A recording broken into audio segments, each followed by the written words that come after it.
Bom dia a todos e a todas. Obrigado aí pela presença. Hoje a gente tem um evento especial, uma palestra de 2 astronautas internacionais. Nós vamos agora passar, então, a falar em inglês, né, para apresentá-los. Antes disso, nós vamos passar vídeos de apresentação geral, porque eles estão aqui no Brasil para um evento internacional de vários astronautas no mundo todo, e eles estão aproveitando esse evento para passar em universidades e oferecer palestras como essa que eles vão ouvir daqui a pouco.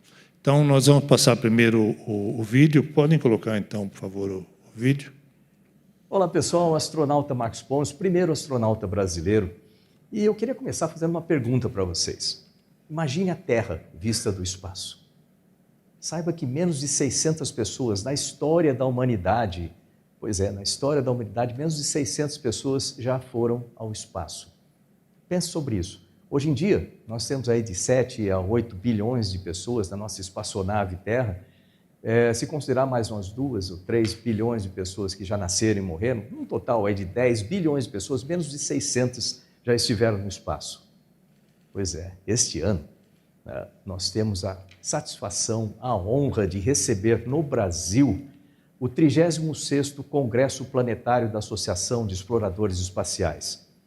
Veja bem, em mais de 40 anos de história dessa associação, é a primeira vez que esse encontro acontece na América Latina e justamente no nosso Brasil. Eu tive a honra de, no último encontro, propor o nosso país e com muito orgulho eu vejo esse congresso acontecendo agora aqui no nosso país. Tem orgulho do Brasil, é importante a gente ter orgulho da nossa bandeira aqui.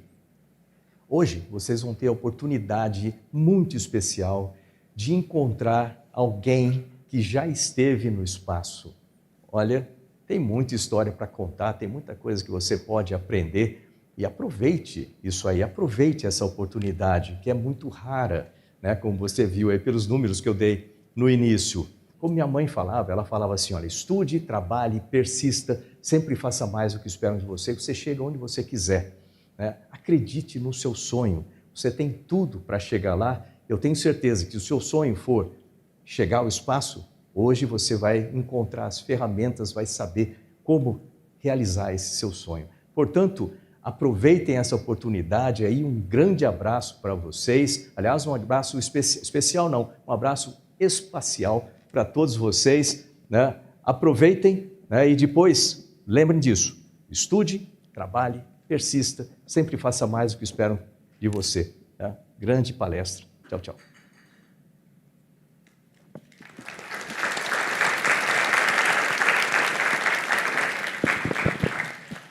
Okay. Well, let me introduce myself. First, I'm Reinhold Ewald, the Dean of Escola Politécnica, the engineering school of this campus of the University of São Paulo, and I'm glad to present our first palestrant, Professor Reinhold Ewald. I hope I...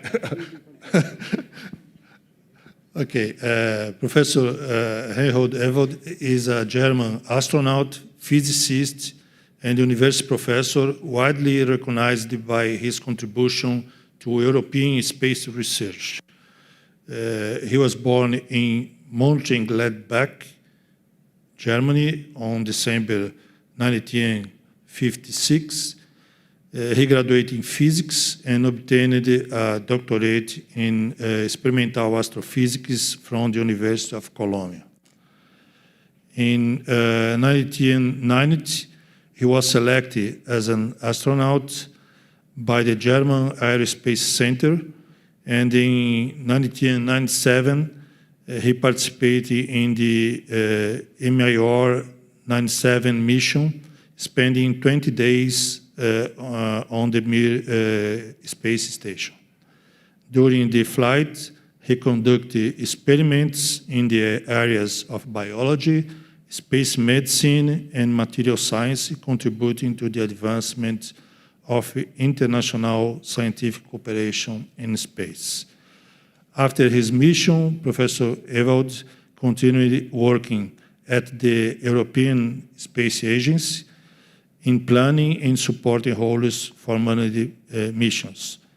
Currently, he is Professor of Astronautics and Space Physics at the University of Stuttgart, dedicating himself to research, teaching, and promotion of scientific education.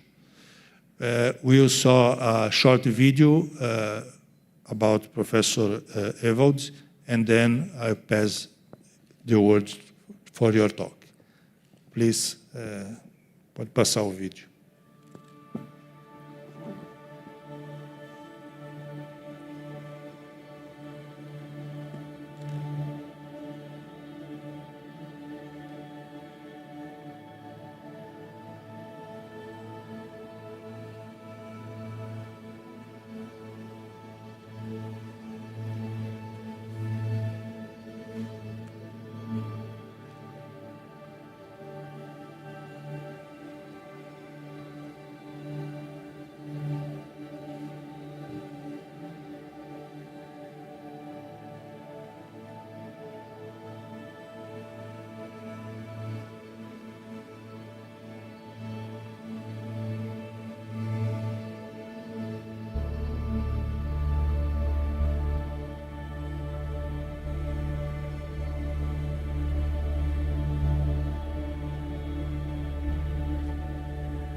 Okay, thank you very much. Nice memories, and I will explain about some of it. We go to the beginning of the lecture first. That gives me an opportunity to thank Spectabilis, the Dean, and dear colleague, to have us here. This is a big honor, and we were asked whether we want to participate in so-called Community Day, which is the day where the 80 astronauts, cosmonauts, taikonauts, space flyers from Japan, from all over the world, go out of our hotel and conference hotel in São Paulo and meet you, the students who are interested in authentic reports of space. And this is always a win-win situation for us, because we can see that we can give you a little bit of the excitement of space that we had the principle to live through. And on the other hand, you probably also get interested to follow our footsteps. Not everyone, as we certainly know, can be an astronaut. There are only few flights, and even in my case, when Germany participated in spaceflight, it was against all rules and against all probability that I would make a spaceflight. But in the end, with a little bit of luck and persistence, that happened. And so I'm privileged to tell you about. Before I do that, I want to thank again the Dean and give a little bit of a background brochure on what we are actually doing in space. And there's a link, probably you can also submit the link to the students so that they can also download this brochure. So, hello again, oder hallo in German. I choose the title of saying Made for Space. We are made for space. With the help of technology, with the help of science, with the help of a lot of experience that has amassed throughout the centuries, we were finally able to enter into an age where we are space-born in a way. And if you look at the astronauts, the cosmonauts in the environment of a space station, they look fairly normal. They work in a shirt-sleeve atmosphere. They don't run around with oxygen masks. They don't need dialysis in order to clean their kidneys, nothing. How can that come? I mean, we grew up in an environment where gravity is a given. 40 million years of evolution, never gravity ceased to attract us. So why is the body constructed in a way that we can go into microgravity, as we call it, or weightlessness, and still function? The heart pumps some blood into your brain, but not too much. You are not exploding with your brain. The heart adapts so that it's only reacting to the weightlessness between your heart and the brain. The kidneys, a complicated system of stream and anti-stream to clean out your blood. They are working without gravity. Food goes in and goes out the same way as on Earth. Gravity doesn't play a role in space. So that was the miracle, the real miracle that I brought back from my experience in space. We are made for space.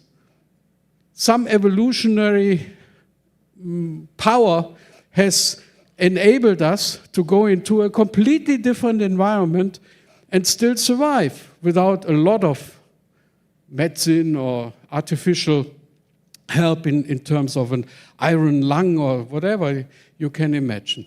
And this is why we go into space, because we want to get into this unknown. We want to tap onto potentials in our body, in biological systems, in technical systems that we on Earth never know of, because we don't need them there.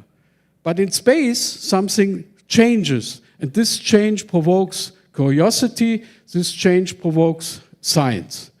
But we came a long way, and I want to share with you a little bit of what this way was. This is the very first object, the Sputnik, that remained in space. You could send things up, you can throw a ball, it comes down, you can, whatever, propel something with some charge and it will go up and fall down. But in order to keep objects in an Earth orbit, you need an enormous energy. You need a rocket. And you need to develop rockets so that they can give this energy to the objects that then circle Earth. And Sputnik was the first such object in '57, followed for only 4 years, which is a very short time for space projects, by a human in space. And humans, I tell you, are nasty because they want to come down. They don't want to remain in space. So you need to come up with a technology that would also allow a human to safely go into space, circle the Earth, and then brake with whatever, and come down safely. So you need to develop heat shields. You need to develop a cabin that sustains a good atmosphere, that sustains a life-guaranteeing temperature and mixture of gases. All this within 4 years, that was quite an achievement. And then we know, but probably you have only read about it, the moon race started. America announced that they would send a man to the moon and bring him, at that time, safely back within a decade, which is also a very short period for a space project. And that, at the moment where they had only, I think, 8 minutes of flight experience with a suborbital flight, not very much.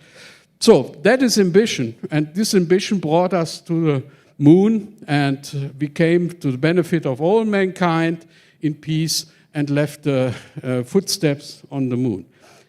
Why didn't we go directly to Mars? Well, that's probably a story that Koichi will explain about, because that's a long way from the moon to Mars. And so we settled in LEO, what we call LEO, low Earth orbit, with a space station. And ever since 2000, human race has an outpost in space with a crew flying overhead. This is your age. This is your century. This is amazing. I mean, think of the 16th century. They were only dreaming of going across oceans and flying into space. They wrote science fiction, Leonardo da Vinci, these people. They were imaginative, but they couldn't do it because they didn't have the technology. But you have the technology. We're studying fields that contribute to our space age. That is very important for you.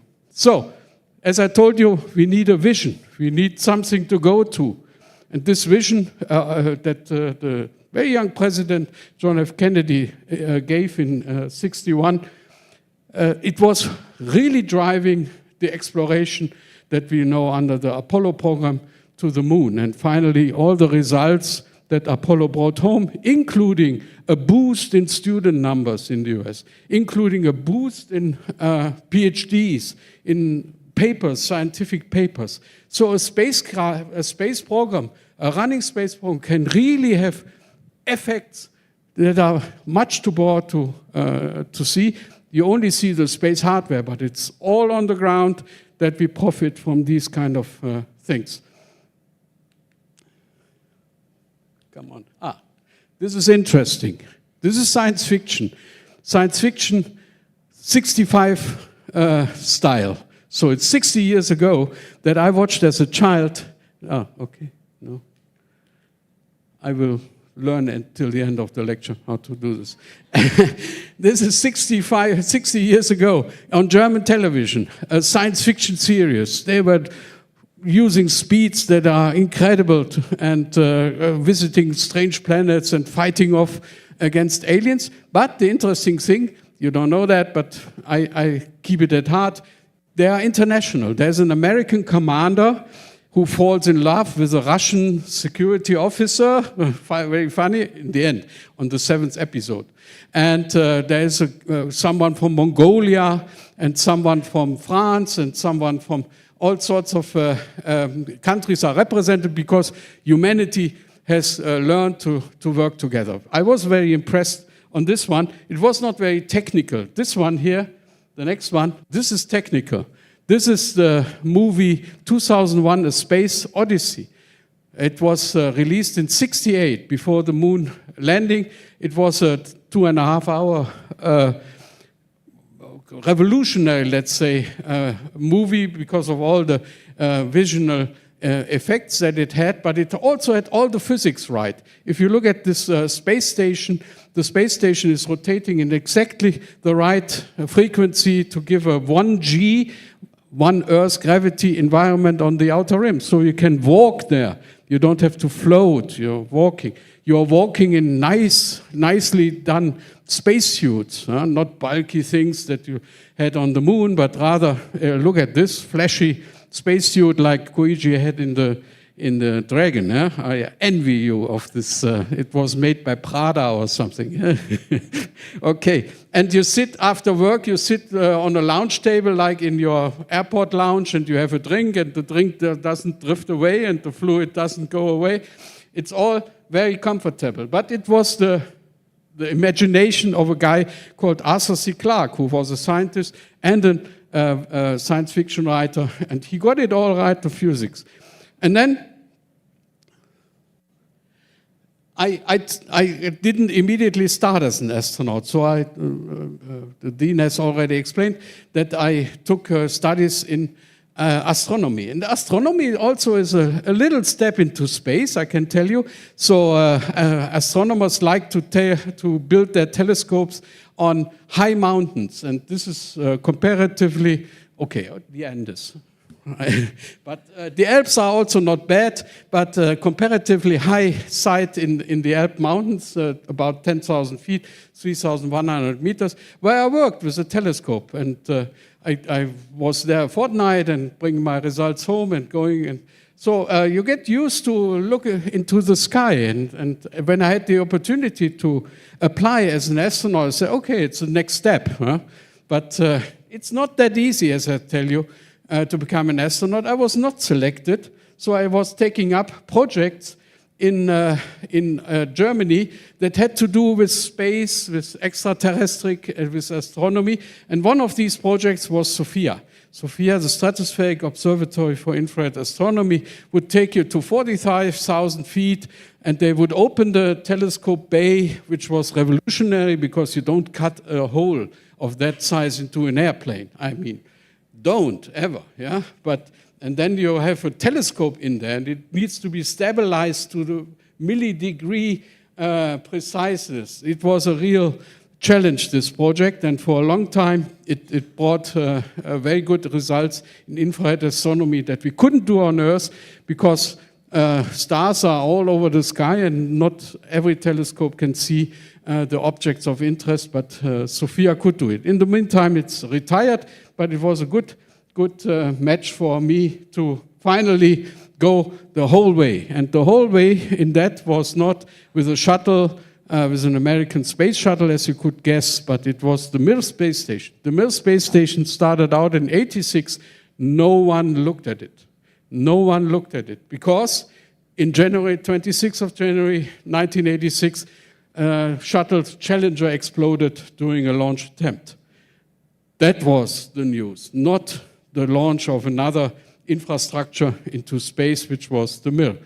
So sad as this shuttle accident was, we learned from it.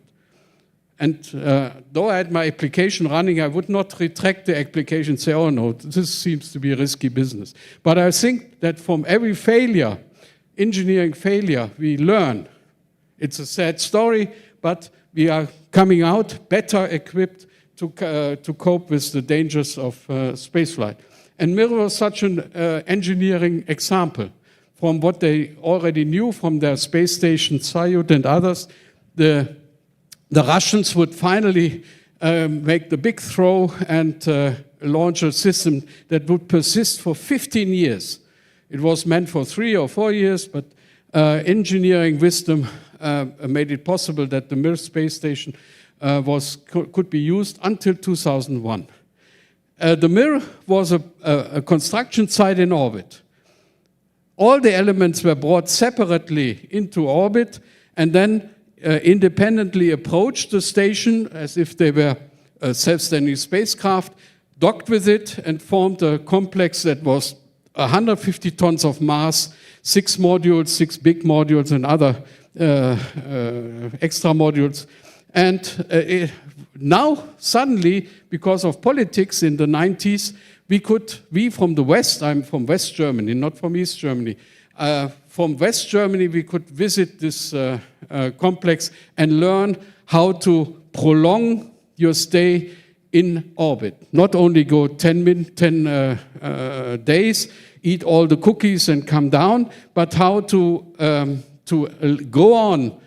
Also with a human-rated spacecraft, which means that you have humans in the loop and you need to look after the needs of the humans in order to do productive work on board of the space station. And this is where I trained for, and finally I could fly with a crew of my Russian friends, which you see here, and on board of the space station there was another crew that would go down with me because that was a kind of a handover period that I spent in space. Our experimental program, you always do that because if you have the opportunity to be in weightlessness, you want to know why the body adapts to weightlessness. After, I don't know, 39, 40 years on Earth, my body is perfectly adapted to Earth's gravity. And now I come into a completely different environment and my body again adapts. And that is a good reason to do science. So most of my experiments had me as a subject and an operator at the same time, so to see how my body changes. It needs discipline, it needs good science, you need to get a good grip on all the environmental parameters. Surprises are not excluded, like the humidity on board of a space station, or the different temperature regimes, or maybe you have to shift your day because of the arrival of a spacecraft. So everything that disturbs the homeostasis, the flow, equal flow of your life on board of a station needs to be noted down so that you can draw your conclusions later when you see the data. We had material science, melts and alloys that we could only produce in space, some technology experiments, and you see me performing one. Before we we launch, we have to, before we go to the space station, we have to use the rocket, as I told you. This is the Soyuz rocket. It's not an enormously big rocket, but it's 50 meters high, it has 300 tons, and 293 tons of this are fuel. I saw the empty train wagons coming with all the fuel inside previously that they had pumped into this rocket. And now I was mounting up on 50 meter into our small Soyuz spacecraft, and all this fuel, 293 tons below us, would be used to kick us into orbit. This is enormous, but during training you do such a lot of simulations, and they give you all sorts of failures and systems that won't work anymore. So you feel pretty sure that you can manage even a couple of these failures during the real flight. So actually the lift was already used at Gagarin's time back in 61, so I was happy to go out and step into the rocket. It was squeaking and squeaking while it... Now everybody goes away, a couple of kilometers, and we are alone there. You see how tight such a spacecraft is, and you also see our gravity indicators. The gravity indicators are toys that our children gave us, and they're hanging from the ceiling, and when they are weightless, we are weightless. So, 8 minutes 30 after this one, we are in space. It took us 2.5 hours to come over from San Jose. So, a dream. 8 minutes 30, you speed up to an incredible speed of 28,000 kilometers per hour. That's 7.5 kilometers per second, and no red lights to stop you. So this is incredible, and this is the first view outside, a glimpse of Earth. Earth as the blue planet beneath us, not the blue marble. It's not the whole view, but you see beautiful cuts of the Earth, including the atmosphere. And you see, I've changed already. I'm younger than I started out, because all the fluids are going from the legs, from the lower body to the upper body to the faces. The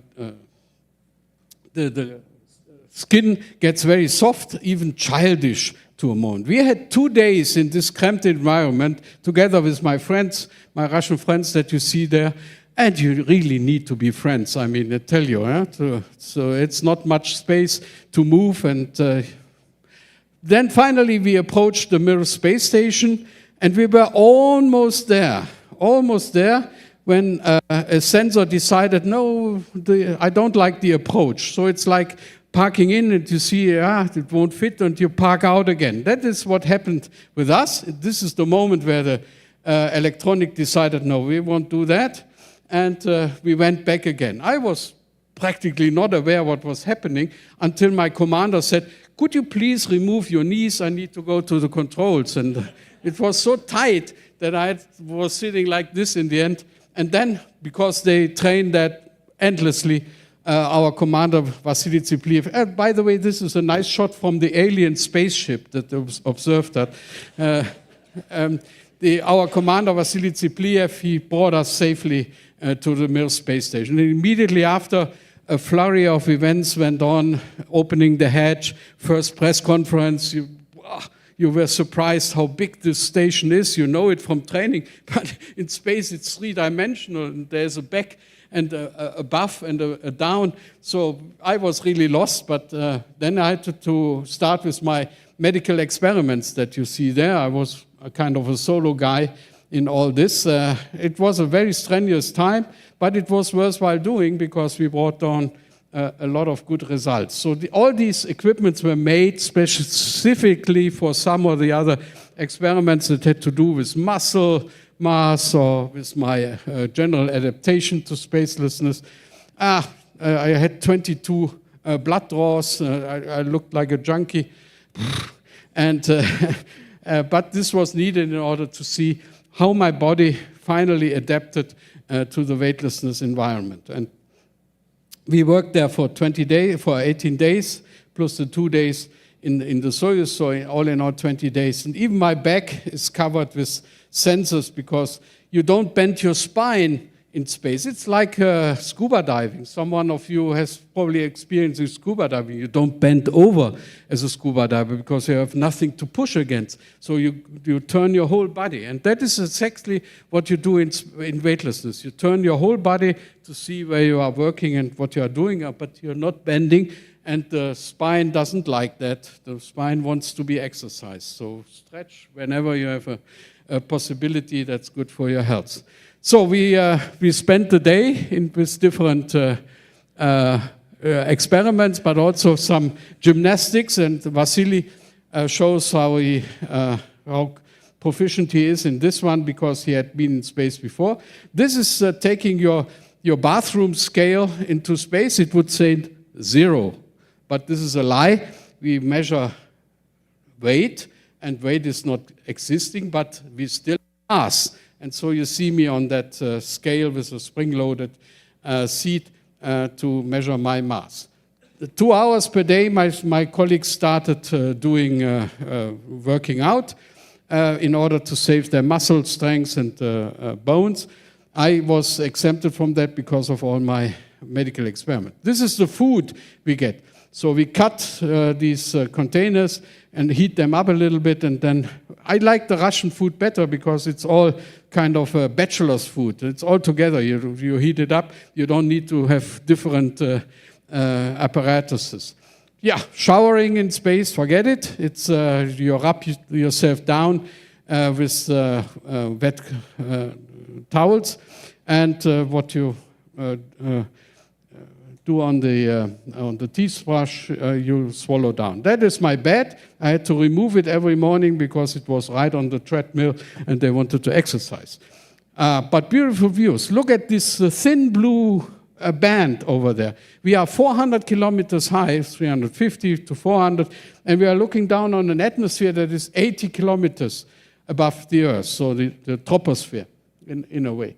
Beautiful views, but you see how limited it is. If you inject something, even in this huge circle of the Earth, it will have an effect somewhere. And the name of, or the term of global really makes sense when you are in space. You are looking down on the continents, and you need 90 minutes to go once around, and you see it's all connected. It's a global planet, not this half, north, south, west, east.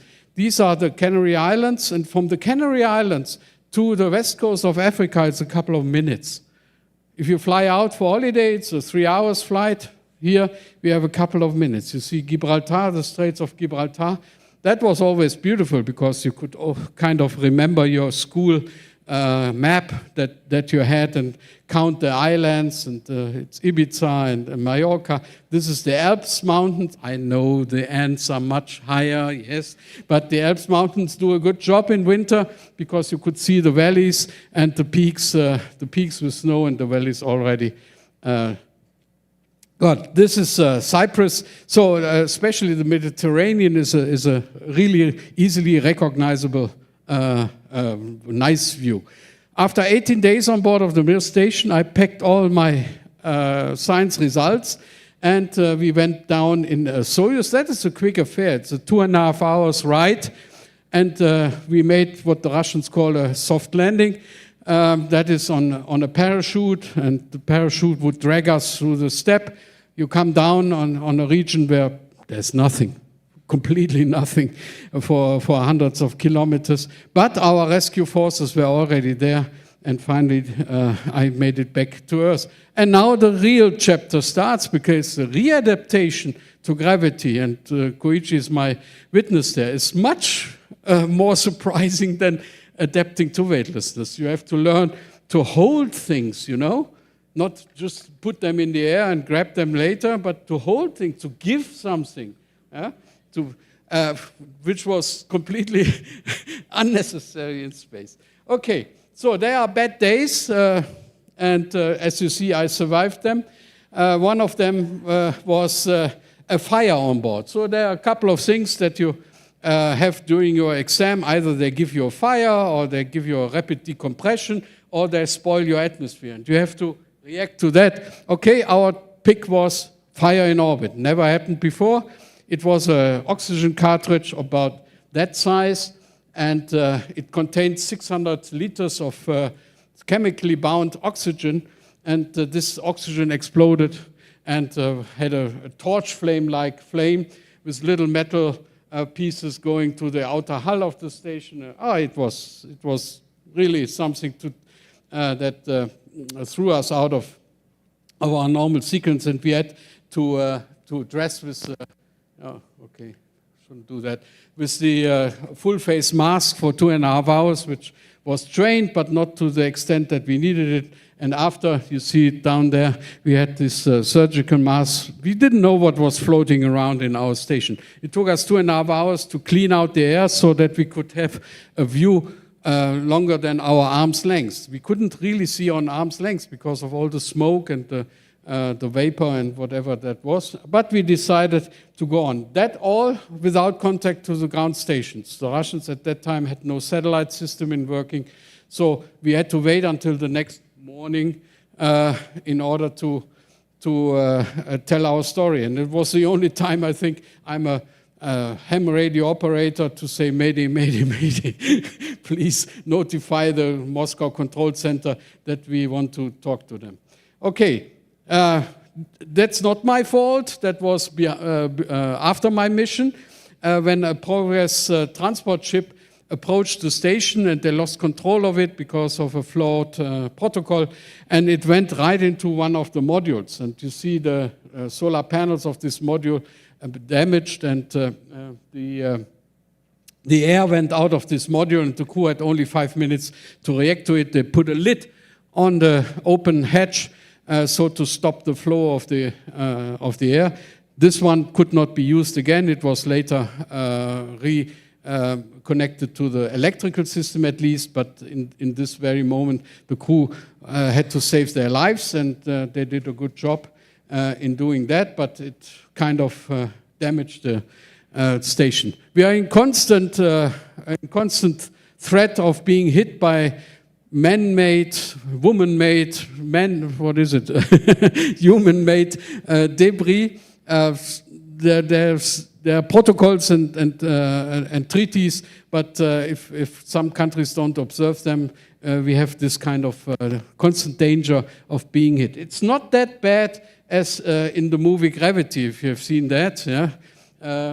Astronauts, cosmonauts don't like this movie because Sandra Bullock is wreaking havoc of 3 space stations in 90 minutes. That's a world record. I mean, I never can show my wife a view of an exploded space station, which is an engineering view, as you well know, of things that go together, but it sounds like an exploded space station. No, it's not that bad, but it can become that bad. Probably you will talk to that subject again. And here we are at the International Space Station. So all the experience of shuttle, all the experience of Mir, all the international cooperation starting from that science fiction series back in '65 came into being with the International Space Station. 5 partners, US, Russia, Japan, Europe, represented by the European Space Agency, and Canada, who delivered the robotic arm,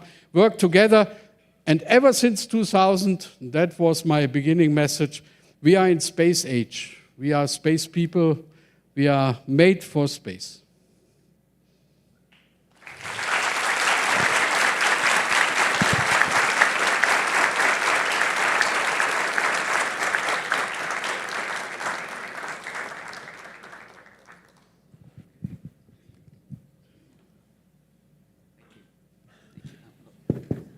Thank you, Professor Ewald. Let me now introduce our second speaker, Engineer Koichi Wakata, who is a Japanese astronaut and aerospace engineer recognized by his remarkable career in international space exploration. He was born in August 1963 in Omiya, now Saitama, in Japan. He graduated in aerospace engineering from Kyushu University where he also obtained his master's and doctoral degrees in the same field. He was selected in 1992 by the Japan Aerospace Exploration Agency, NASDA, now called the JAXA. Is this correct? JAXA. Wakata became the first Japanese astronaut to serve on multiple space missions and the first Japanese commander of the International Space Station, ISS. He participated in 5 space missions aboard the space shuttles Discovery, Endeavour, and Atlantis, as well as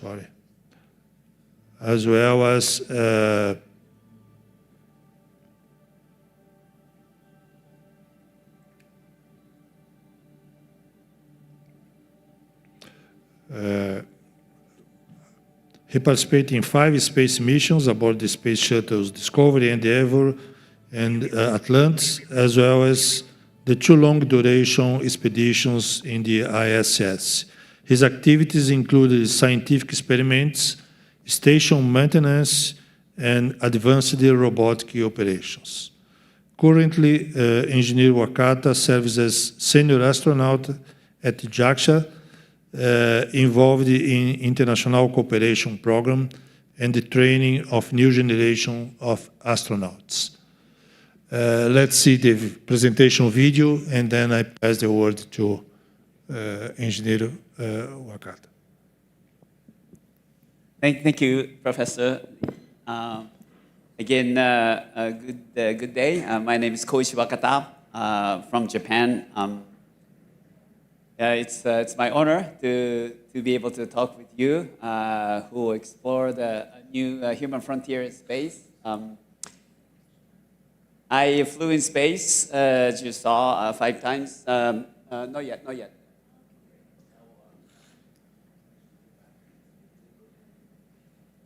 So I saw Apollo 11 lunar landing. That was way before you were born. I was 5 years old when I saw the Americans landing on the moon. And at the time, I was a small boy in Japan. We did not have a Japanese astronaut or even a Japanese rocket or Japanese space agency back in those days. So I had a strong longing to fly in space, but I thought it was something only the Americans and the former Soviet Union, Russians can do. And as a small boy in Japan, I thought it was impossible for me to go there. But now you have Marcos Pontes, the hero, and he's been there. I worked with him at NASA astronaut office for many years when I was training for space shuttle missions and the Soyuz missions and the International Space Station missions. So I have a privilege to work with Marcos. And now you have a person from this country who explored and who opened up the door to go to space. And as Reinhold said, you are the next generation to explore, and you'll be not only going to the low Earth orbit, but to the moon and Mars and maybe beyond. So I hope we will be able to give you this kind of continued dream of exploration. My presentation will be about my flight, the 5th flight to the space, and this was to the International Space Station. I have a privilege to fly on a space shuttle, launched from Florida 3 times on the shuttle. It's a very exciting spacecraft that you can do a lot of things manually. Soyuz is also, as Reinhold showed, there's a lot of things that astronauts can do manually. And, but compared to those, I would say very interestingly, very complicated spacecraft, last 3 years ago, I launched on SpaceX Crew Dragon, and made by Elon Musk's company, SpaceX, and that spacecraft is very automated. There's a lot of things that the computers and AI can do, and only humans can do is certain malfunction or emergency operations, and the rest of the operation is taken care of by the computers. So what we need to be trained is what we need to do on board the space station, conducting a variety of experiments, spacewalking, and other robotics operations. So we can focus our training time to things that we do in space rather than spending many hours in a simulator to go up and down from the space station or space asset. So this is a huge difference. And whenever you fly in space, I think it's going to be more automated, but there should remain the things that only humans can do. And that is something that you explore. So I hope you will have something that you really like to do in space, because there's a lot of things that you can do as human beings, and that's the only way for us to survive, with the AI and the robotics world, because only humans can do a lot of things, certain things, and other things, routine work, can be taken care of by robotics or automation or even AI. So, and I would like to show the video of my flight. If you could start, that'd be great. So this was 3 years ago in 2022 in October. I launched on the spacecraft Dragon to the International Space Station. We had 2 American astronauts commanded by Nicole Mann. She's a F-18 test pilot, and then she was the test pilot on that. But she's the commander of this flight, and Josh Cassada, U.S. Navy test pilot, and Anya Kikina from Russia. So we had the Russian, 2 Americans, and Japanese on this flight. That was the launch was exactly at noon on October the 5th, 2022. Anya and I are now strapping into the spacecraft. Compared to the space shuttle or Soyuz, as Reinhold showed, Soyuz is very squeezed in, posture to get in, but this is almost like a business class of a rocket. It's very nice, and the launch moment, it was at noon, so I was able to see the launch pad, brightly illuminated through the big window like this, and acceleration is amazing, and the vibration is not as strong compared to the space shuttle. On the solid rocket boosters, it's a strong jolt, and the vibration is really rough on the space shuttle. But the Soyuz spacecraft and the Dragon, it's a very smooth ascent, and it took about 29 hours for us to get to the space station, but it's pretty much fully automated. The 4 crew members were able to sleep 8 hours straight together, and that has never happened in a space shuttle or a Soyuz spacecraft. So we were very rested by the time we get to the space station, and then we were greeted by our cosmonauts and astronauts on board the space station. One of them is, Samantha Cristofretti from European Space Agency, Russian crewmates, and my NASA American colleagues were there. So we were greeted by our colleagues who we trained with many months. So on the very day of arrival, we started the utilization or experiments. This is a free flyer robotics experiment with NASA. It's Astrobee, it's called, and then it's we did the competition by the program made by the students like you participating in this competition. And also, this is an experiment of what's called Asian Tri-Zero-G, proposed by students from Asia Pacific regions from many schools around those area. And I was able to conduct experiments that they proposed. And the students who proposed those experiments were able to be at the Mission Control Center when I was demonstrating these experiments. Some of them are really, well thought physics and biological experiments. And it was fantastic to be able to show this to the students who proposed the experiments. And throughout the 6 months, about 5.5 months flight, I was able to conduct a variety of experiments, how microgravity affects our human body or any creatures to get used to this microgravity environment for an extended period of time. What was also very important for us to demonstrate the water recycle system. In space, about 95% of the water is recycled. What that means that from sweat and from urine, we recycle the water. So in space, we turn yesterday's coffee to tomorrow's coffee. And it tastes very good because we don't know where it came from, but it tastes really good. And so we did a variety of experiments using the facilities in the European module, the Japanese module, and the American module as well. So this is a liquid behavior experiment. We want to test how the liquid would behave in a different gravity environment, like a 1/6 of a G or a 3/8 of a G on Mars. So we needed to test those equipment that will be used for the exploration on the surface of the moon or on Mars. We have refrigerators in the Japanese, European, and American modules. that can freeze up the experiment samples up to 95 degrees minus. And we also did a variety of testing of a new equipment that will be exposed to the environment of the external of the space station, basically with a higher radiation exposure, a very harsh temperature environment. On the sunny side, it's 150 degrees, and shadow side, it's minus 100 degrees. It's a huge temperature difference. So we tested a variety of samples to survive in those harsh environments. Outside of the space station and inside the space station. Inside we have an electrostatic levitation furnace. On the ground, you may have done a lot of experiments, but if you want to measure a certain physical property of a very hot material, if you put the material on the container will melt if the temperature is 2,000 degrees. But in space, you let the sample float, and with the electrostatic force, you can control the sample. And then using the laser, you can measure the physical properties of a material that is also already molten, like more than 2,000 degrees. So zero gravity can be utilized to do a lot of experiments that is very difficult to conduct on the ground. Outside of the space station, we have X-ray observatory that contributed to the discovery of new black holes around the globe. And as soon as the system detects the potential black hole location, then the observatories around the world, including Brazil, will point the satellite or the telescope to that direction to verify the real existence of this astronomical phenomenon. We also have equipment to measure the high energy particle that is coming to the Earth.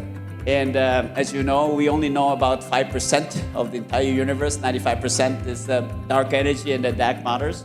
And so by measuring this high particle that with a high energy coming to the Earth, by measuring and capturing this energy and analyzing this the phenomenon, we will be able to have more insight into the existence of this universe and what kind of materials there are.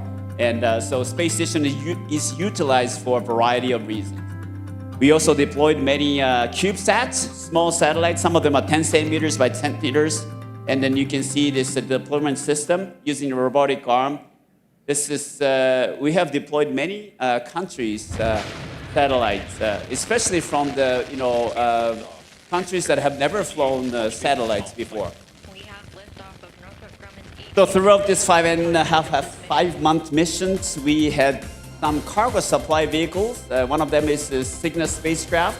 You see one of the solar panel is broken. It exploded actually when the second stage of the rocket exploded a little bit, so it made a damage to the solar panels.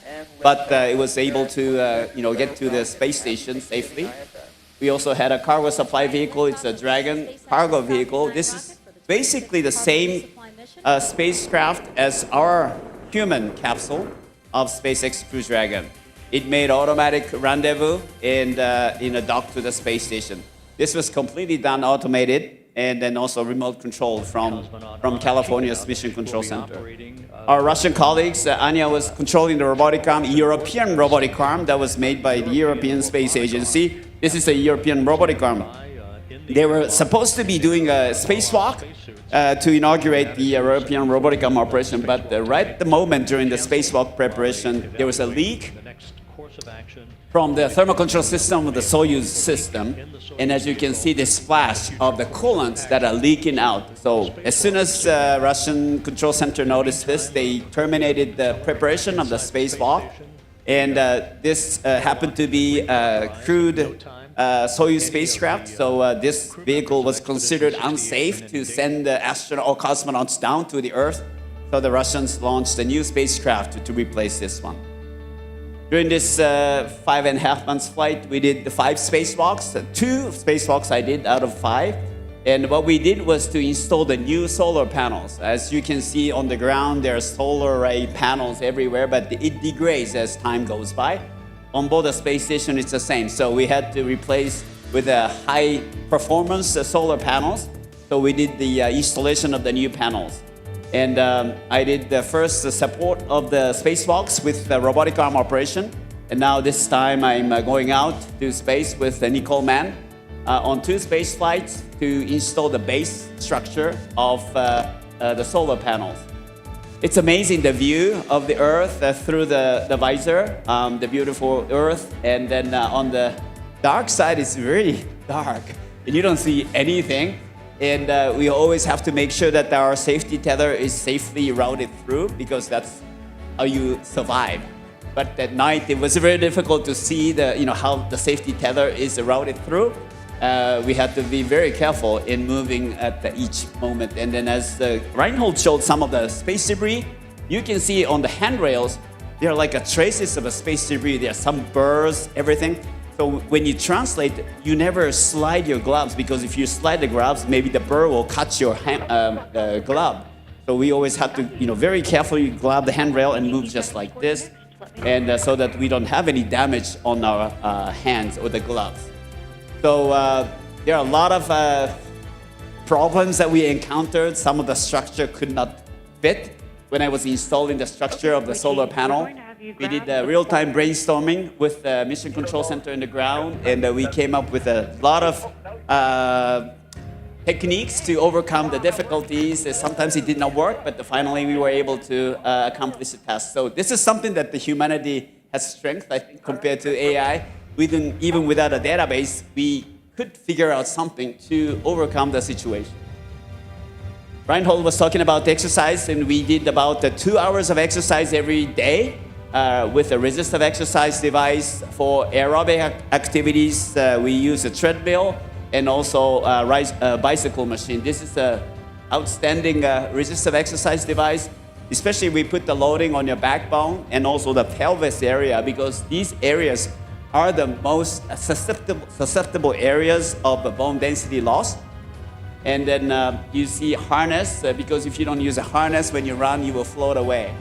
So running was not hard, but I think I had shoulder pain because of the harness. This is how we measured our body mass every month.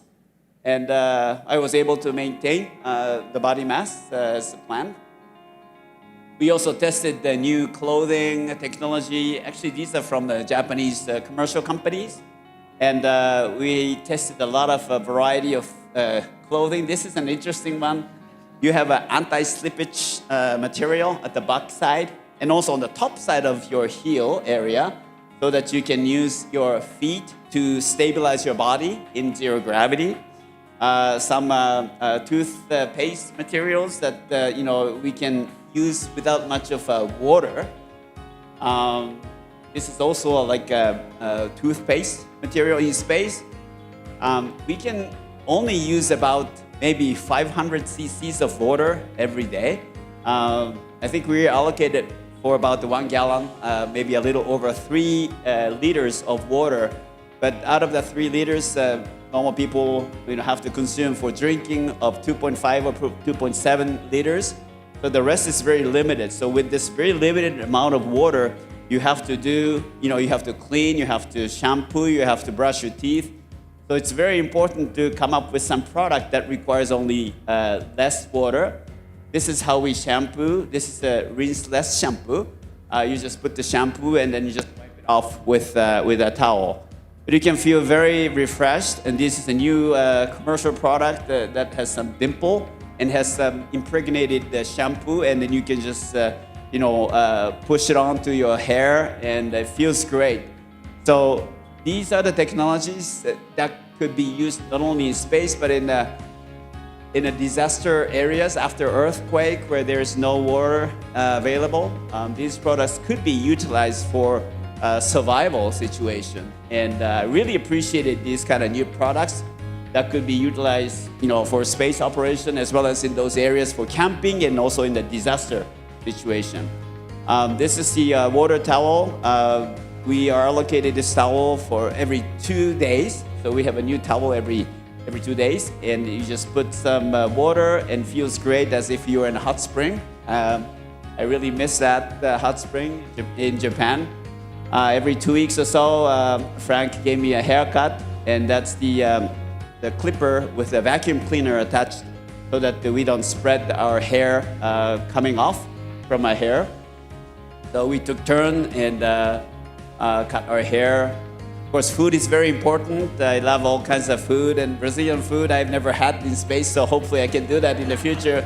But using chopsticks, I enjoyed all kinds of Japanese food items. Also, these are like a newly proposed food items from the Japanese food industries, and I really had a feeling at home having those food that I used to grow up having those food from Japan. So the food is very important for psychological support.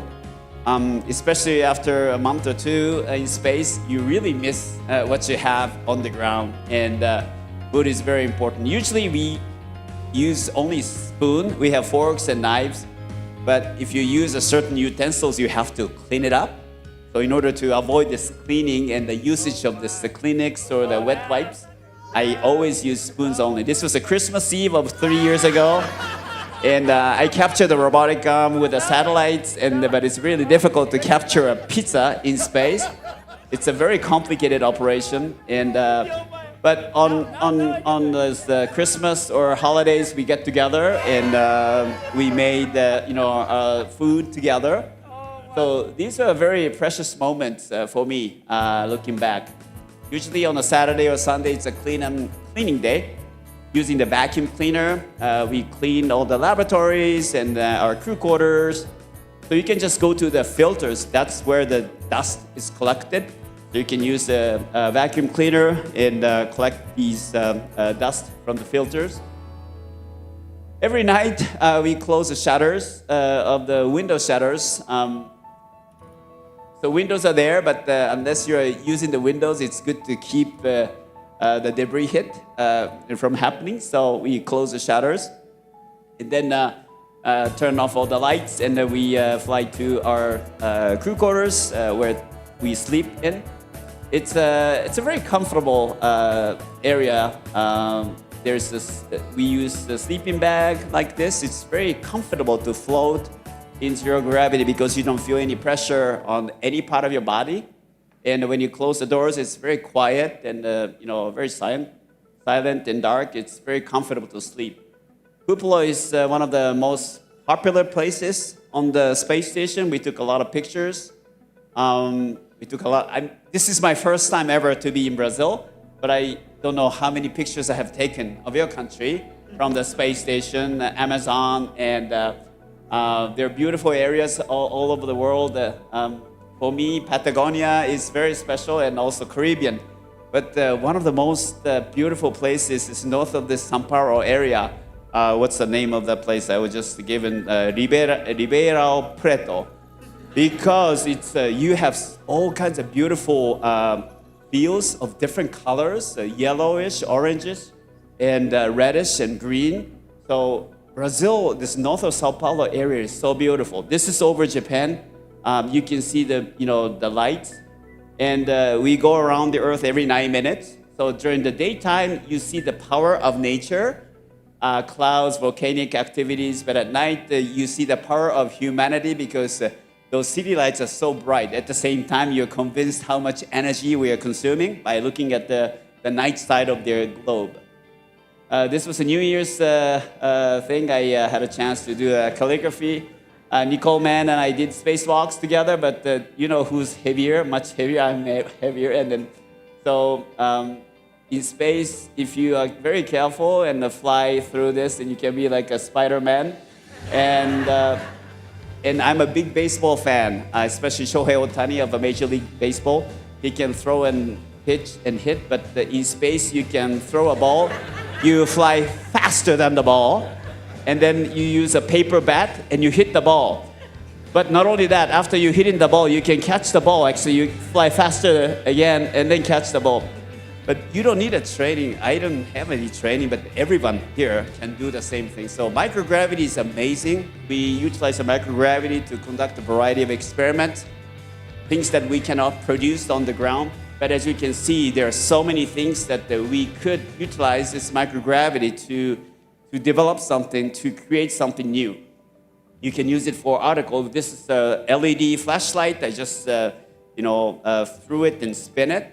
And if you take a long exposure light or camera, you can see that kind of beautiful pictures. And this is like a plier It has an interesting motion, like a unique frequency or the behavior of vibration.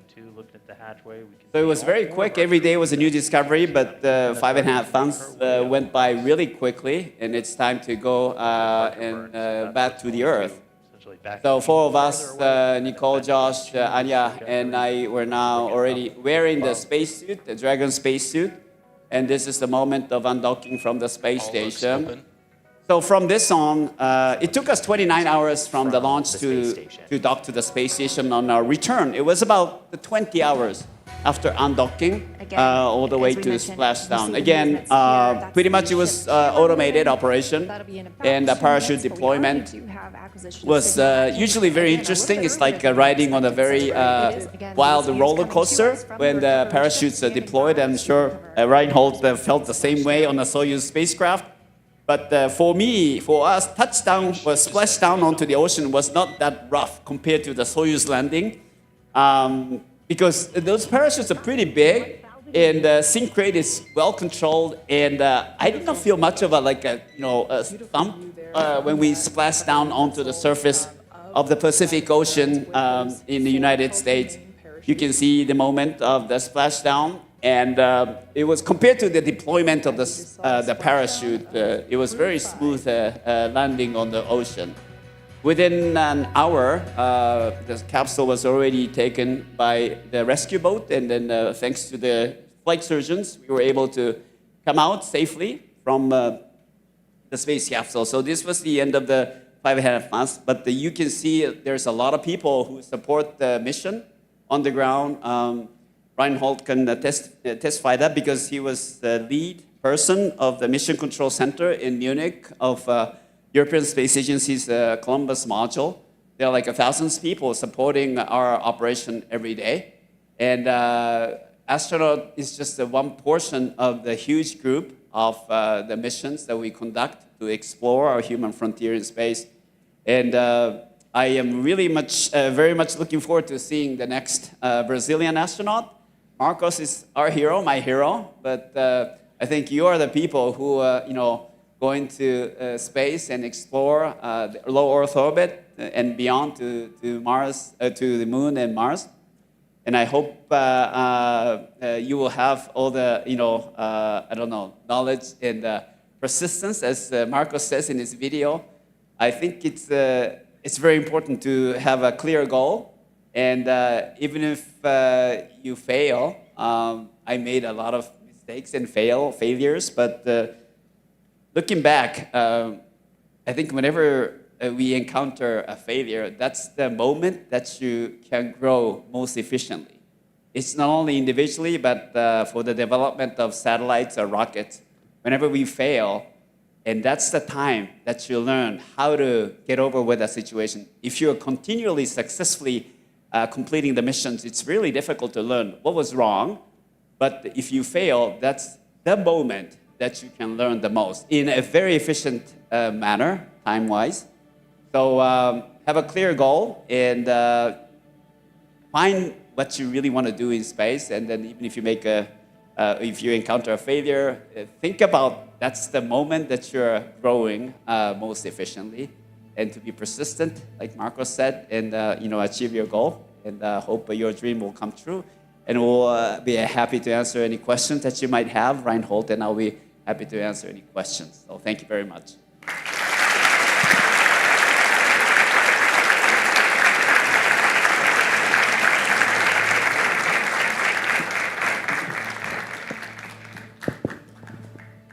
Thank you very much, Koichi and Reinhold, for these fascinating talks.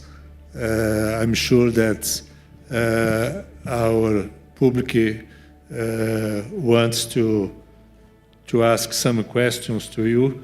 You have some time. We can organize some questions, question session.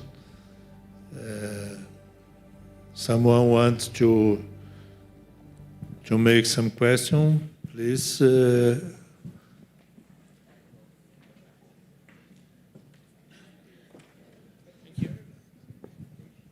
Okay, so hi, thank you both for your presentation. My name is Gustavo, and I have a question for Dr. Wakata. Sorry for mispronouncing, but I'd just like to know, you mentioned that you've performed spacewalks. I'd love to know, how does it feel? If you feel like a hot side, a cold side, I'm just very curious to know how does it go? Very good question. You can see this, this is a temperature control valve. So in space, of course, in the hotter side is 150, and then the shadow side is probably minus 90 or something. But inside, you don't feel very much. Sometimes I had to change the temperature control valve during the day-night cycle. Before you go out from the airlock, you set the temperature control valve at a certain point of your comfortable temperature. And usually throughout the training, it's important that you don't feel warm, because then you're exhausting your energy. So throughout the training, we were trained, okay, so if you're working too hard, think about, and like zoom out of this vision, and then think about what you can do to slow down and control your pace.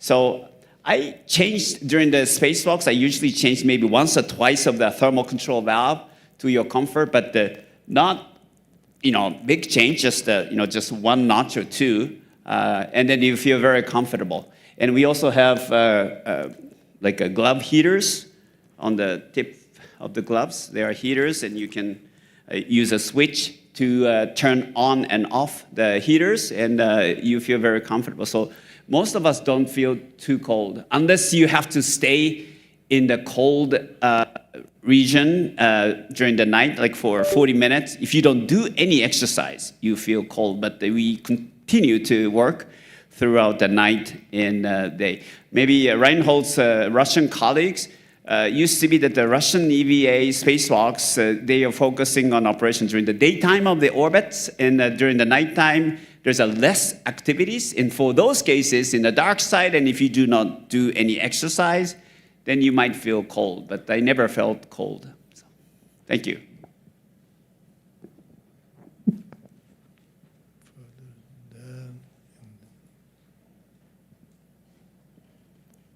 Hi, thank you very much for the presentation. I am amazed about everything you said. And I have a question about you.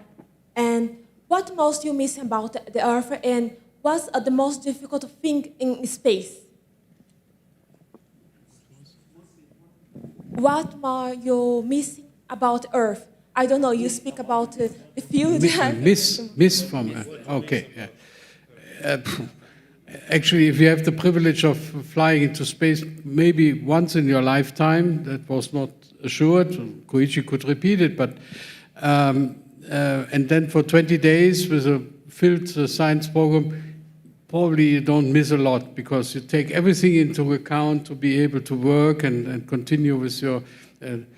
I took, I don't know whether you still know it, a cassette tape. Incredible, yeah? A cassette tape, and at that time the cassette tapes had 90 minutes of recording time. Yes. And 90 minutes is also an orbit around the Earth, so I matched the music that I put on this tape. You would do Spotify today, but we didn't have that. I matched it to the continents that I was crossing, so some Mozart music for Europe, or for my hometown Cologne, or some work on the Asian steppes, endless steppes, and so on. And that was the time I took away from work and from every duty, to sit at the window, look out, listen to that music. And then probably I was not missing a lot, because I had things to do. My family could not communicate with me. My wife, well, was worrying, but as long as only good news arrived from space, it was okay. On the long run, yeah, probably, because we see architecture for moon missions, settlements on the moon. It will be like in Antarctica. You will have at least one room where you can feel relaxed, have nice atmosphere, maybe a screen looking out to Earth or showing something. On Mars, you should be really interested in the mission and not in the glamour that surrounds a Mars mission. Glamour doesn't hold a lot. I think if you're 2.5 years on your way to Mars and back, you should be a person that is modest in their wishes. You want to add on that? So yeah, I agree. This communication is very important. I miss the family, but when I first flew on the space shuttle, we were not able to. We had only one family conference. Family members had to come to the mission control to talk.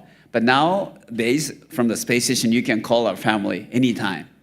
So once a week or almost every day, we can do a video chat, and it's important. So I never felt isolated on board the space station, thanks to the communication technology. But I think when we go to Mars, as Reinhold said, for 2.5 years, and then when you're in Mars, you cannot do a conversation on the phone.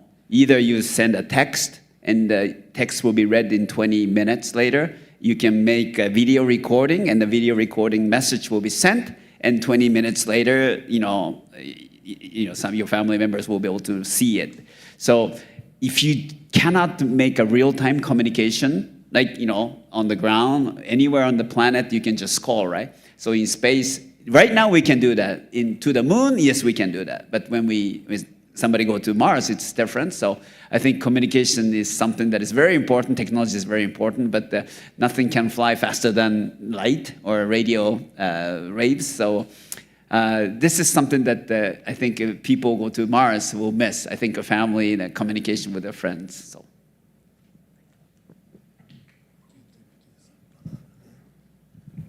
Hi, thank you for your talk. Thank you both. It was very insightful.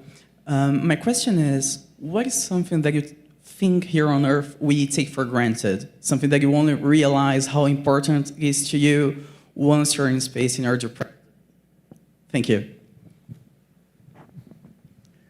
Well, there are a couple of things that once you come into a situation where you urgently need them, in space they are not available. And one of the situations, for example, was the fire that we had when we had the oxygen candle exploding and we had to wear this mask.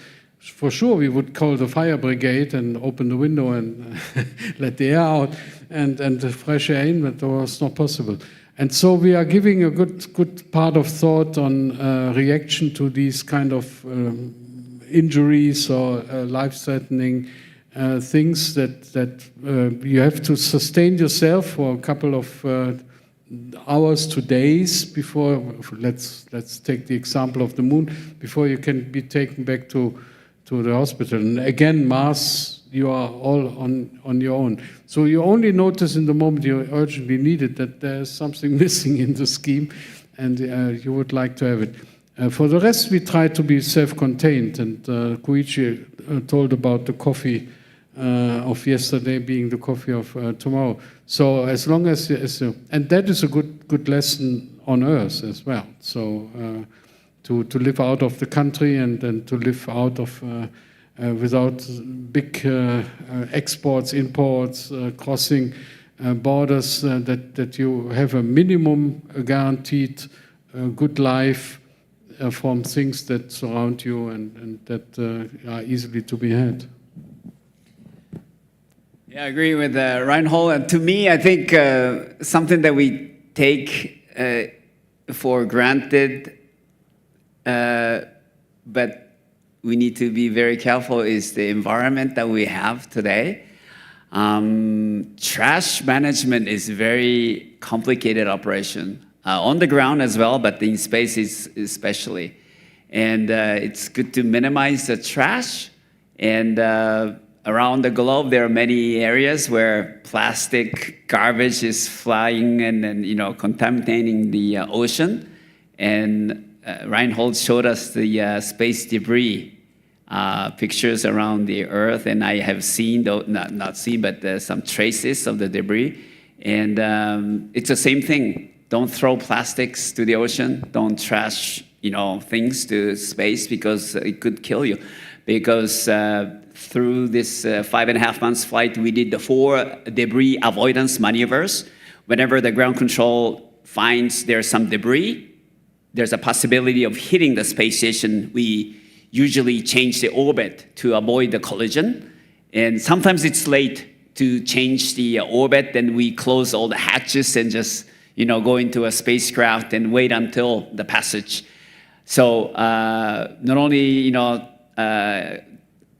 making the environment more livable on the ground, but also in space too. So it's important to protect the environment, and especially your country has so many beautiful forests and CO2 removal capability of this planet. And whenever we have an issue with the CO2 removal system on board a space station, we fix it right away because it's going to kill us. But the Earth I think it's pretty big, but there are very important functions of nature that will protect our lives, and we just need to be conscious about that to keep our environment. That's what I feel.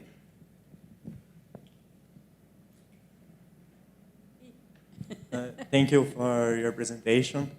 I'd like to ask both of you, what do you think about the future of human exploration? Like, do you think it's possible to have like permanent colonies on other bodies on the solar system, like people being born there, having their whole lives there, and in the very, very far future, do you even think like it's possible to have like interstellar travel, human interstellar travel? I know it's very hard, but you have seen you went to space, you have seen the ISS or the Mir, and I think it's incredible what we have achieved so far. Thank you. So I want to take the part of settlements on replacing Earth by going to Mars. There are some ideas around that we should go to Mars, so then we can spoil our planet here and don't care, and everyone moves to Mars. Elton John, he has a song called Rocket Man, and he says, Mars ain't no place to raise your kid. In fact, it's cold as hell. So everyone that's hoping to set a foot on Mars will find an extremely unfriendly, if not hostile, environment. And the worries to undergo to make Mars habitable, even in a shielded community or something, are way beyond doing the same on Earth, trying to save our resources on Earth. And it's not only saving, it's also distributing the resources on Earth. I think that many people are in need of fresh water, and many people are in need of access to good food. It's all there. We see it during our 90-minute orbit. We see that's all there, but it's concentrated in some place and it's missing on the other. So I think that human settlements, human habitats will always resemble what we have in Antarctica today. So there are 10 people in the German Neumayer station. I was running an experiment there as well. That do over winter, but under which conditions? I mean, the human is not a robot. It doesn't give the same answer all the time. If you are angry, you are probably giving a different answer than when you are happy. And so, yeah, more than 60 people to sustain them on the moon is a hell of a resource.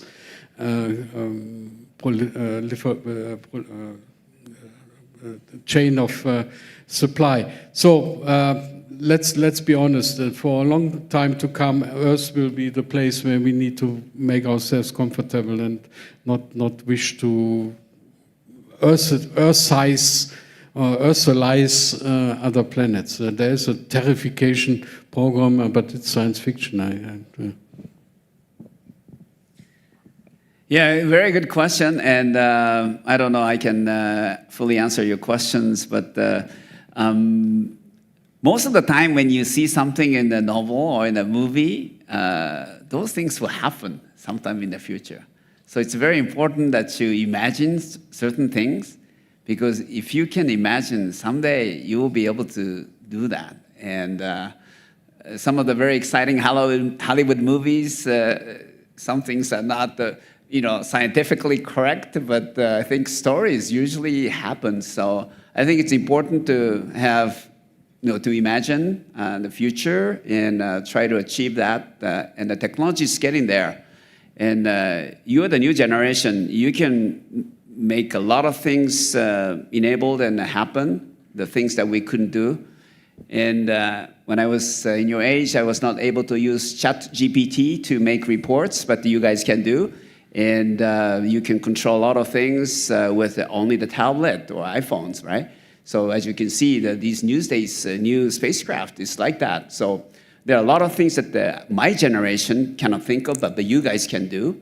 So imagine what you can do and what you would like to do by protecting the environment, our home planet, but at the same time explore. So you have to listen to the professors and deans and those older generation. You learn from that, but what you think or what you can imagine will make our civilization continue in a sustainable manner. So you are the main player. Think about that and imagine what you want to do. So thank you. We have to organize here.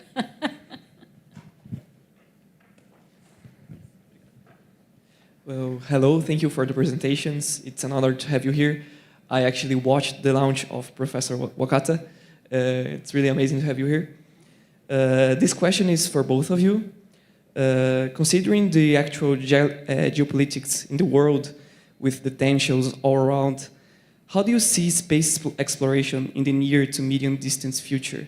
Like, do you think that the deadlines for the Artemis missions can be met? Is a moon base near? Can we land on Mars? Thank you.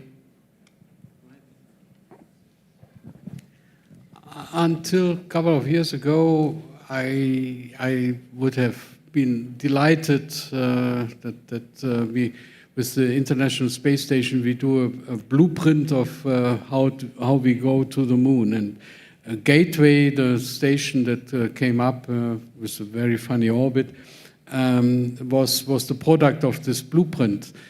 But we all know what happened 3 years ago with the war in Ukraine. In Europe, we are quite near there. Probably you are a bit remote, but it changed the world of cooperation because ESA and the Russian side would not cooperate anymore. ESA had to withdraw a lot of non-manned, non-human spaceflight projects from Russia. The contact, we have friends in Russia and we talk to each other, but this is not wanted by politics. So that is the bad news, probably, that the future projects will fall back to the times when one nation, maybe China is ahead of us, one nation will do it all and not care about the other. The good news is there's an opportunity now for what we call emerging countries with, who just got the idea that they can contribute to space exploration and even to human flights. And Brazil is one of the prime examples. India is coming along. It's a big country, but in terms of spaceflight, it now starts to develop its potential. And that is one of the ideas that the European leading figure, Jan Werner, put around the Moon Village. The Moon Village is open to everyone contributing even small things, the plastic chips to open doors or something. I don't know. If you specialize in this, you're in it. And so not restrict the cooperation to the traditional partners that we see on space station, but open it up to a world of ideas. And there are many international master of aerospace engineering programs, for example, where you meet all sorts of very fresh, very valuable ideas. So that is my hope, that yes, cooperation will go on, but not the traditional partners, which in the moment have difficulties with each other, but rather someone taking a new initiative, like Brazilian researchers. Yeah, I agree. So there's a lot of geopolitical issues around the world, but even today, U.S. and Russia are working together on the International Space Station program. On the station, we worked with the Russians, and on the mission control centers, day to day, we operate professionally in order to maintain the safety of the space station. And I think it's important to have the collaboration, and because of this international collaboration, the space station program survived. Earlier this week, we celebrated 25 years of human presence on board the space station, and there were a lot of difficulties. There was a space shuttle accident during the space station, and also there's a Soyuz and also progress issues of the Russian spacecraft. But by having this, what's called the dissimilar redundancy, if one system cannot work, the other one, supplement. And I think this is a strength of a collaboration. So a lot of people say that if you want to do certain things quick, do it alone. But if you want to go further, do it together. And I think that's the spirit. And Brazil has so much capability, technology, scientifically, and there are a lot of opportunities for you to be involved in science and technology, including human spaceflight technology. And thanks to Marcus, we are here. And not only the US side, but we have Russians and the Chinese astronauts are also joining this association, the Space Explorers. And this is a great opportunity for us to communicate. Reinhold was the president of Association of Space Explorers. This is a very unique environment, a unique group of people where even under this geopolitical issues happening, we can communicate. Collaboration is probably a little bit different level of interactions, but it's important to communicate, I think. So this is something that I always cherish, this opportunity to keep talking. And unless you talk, you will not be able to resolve and work together in the future. So I hope there will be more involvement activities from Brazilian people like you, younger generation, in the human space program to make it our home planet life easier and more prospective. And international collaboration made me go to space, thanks to basically NASA, for me to be able to fly on a space shuttle. This international government collaboration was very necessary for my space flight for the Japanese astronauts flying. But now we have a commercial companies collaboration together that will give us more, I think, a path for international collaboration, not the government to government, but the commercial companies to companies. And that's happening here. Like Embraer is making outstanding airplanes, and that is flown all over the world. So I think this government and private sector collaboration is very important, to give the opportunity for all of us, like you or us, to be involved in the science and technology in a very peaceful manner. So, thank you.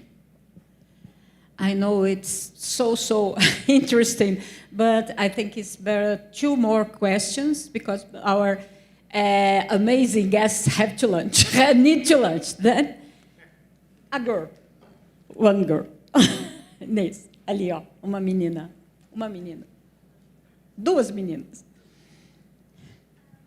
Thank you for first of all, and Dr.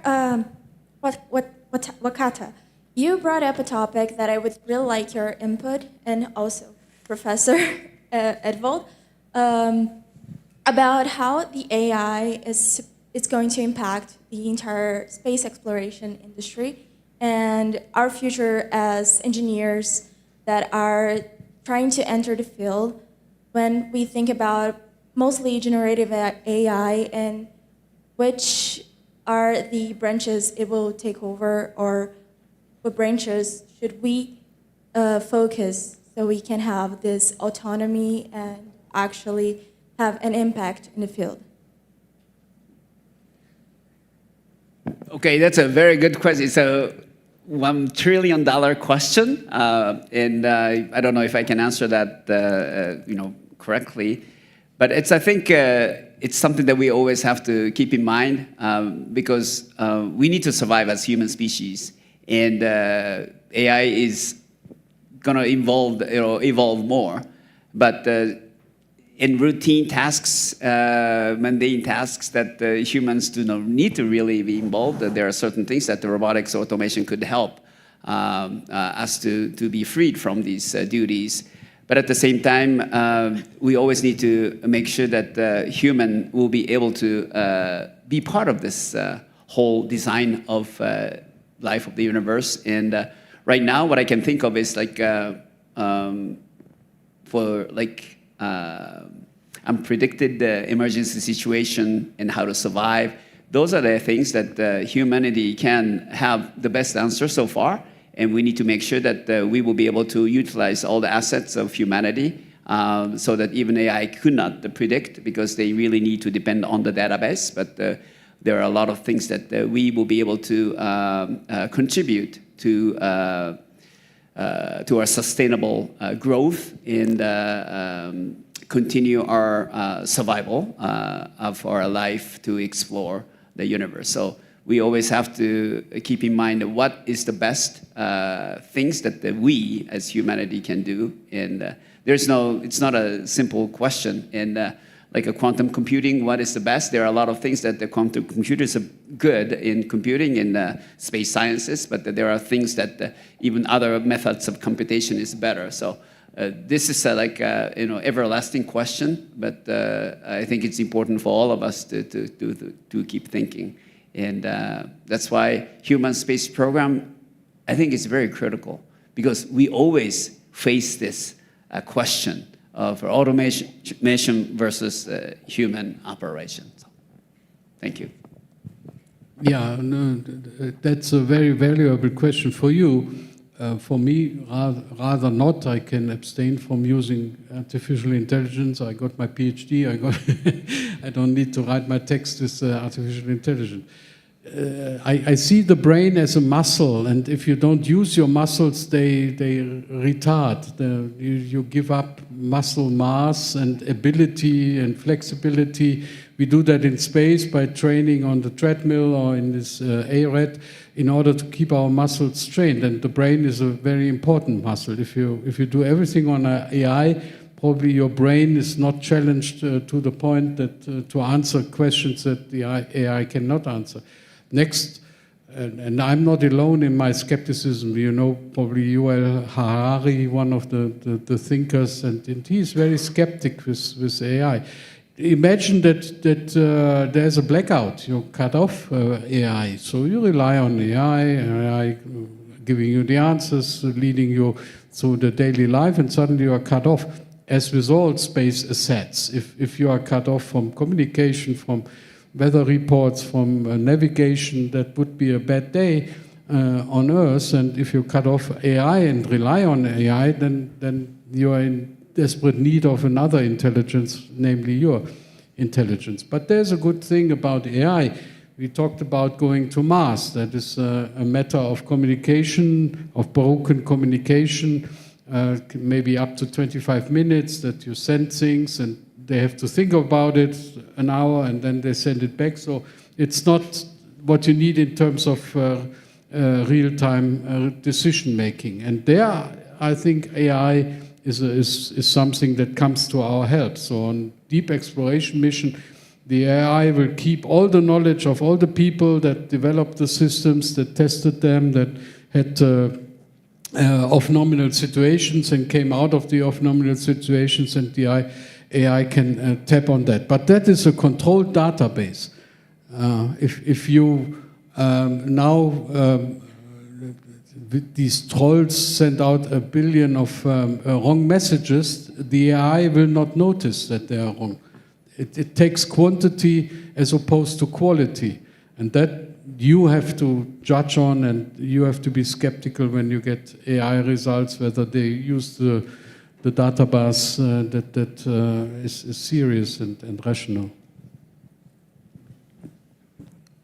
And the last question. Hi. So I am now an undergraduate student in astronomy here, and I wanted to know how sorry, how fundamental you think it is to have an engineering degree to achieve what you have achieved, or if with my astronomy degree, if I can achieve what you have? Very important to have an engineering. We are lacking engineers, and it's even more important to have women engineers. I mean, I come from a country, and in my university for the aerospace engineering course, we have 18%, 18% of women. That is untapped potential. Where are the rest of them, the 32 that make up an equal? So you are on the right path, and it's very important. And I can tell you that astronomy in the technology is so challenging that you will be pulled off the market immediately when you send in your application. It has to do with control laws, it has to do with high frequency, low frequency radiation, it has to do with micrometer acuity of the mirrors and understanding of optical problems. So yeah, I considered studying astronomy, but then the professor said, okay, do something decent before that, study physics, and then I switched to astronomy. But this is a very good background to be valuable in your next profession, I think.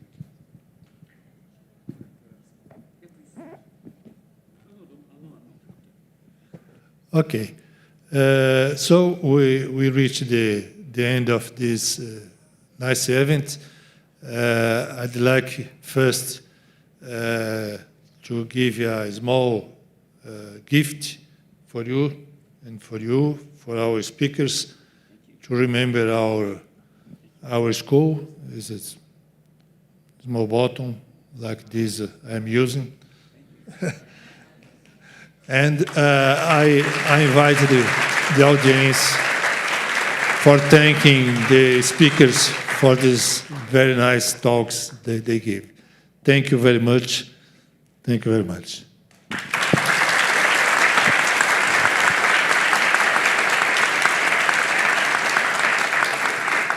Also from my side, thank you for showing your interest, being here and listening to our veteran stories.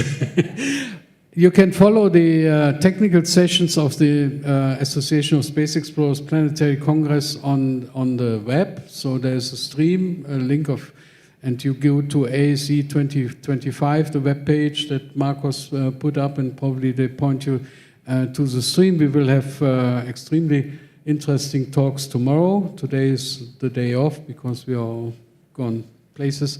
And tomorrow there will be a morning session, an afternoon session with the actual reports on the programs of the space agencies. On Friday there will be another one, and then we are celebrating the closing ceremony. But tune in to the streams and feel free to participate in our Congress.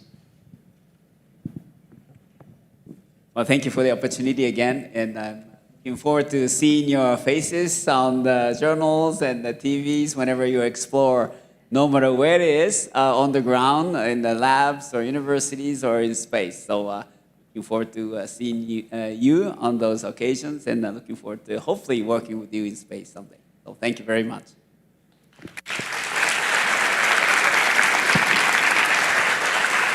Okay, thank you everybody for coming, and let's thanks again our speakers.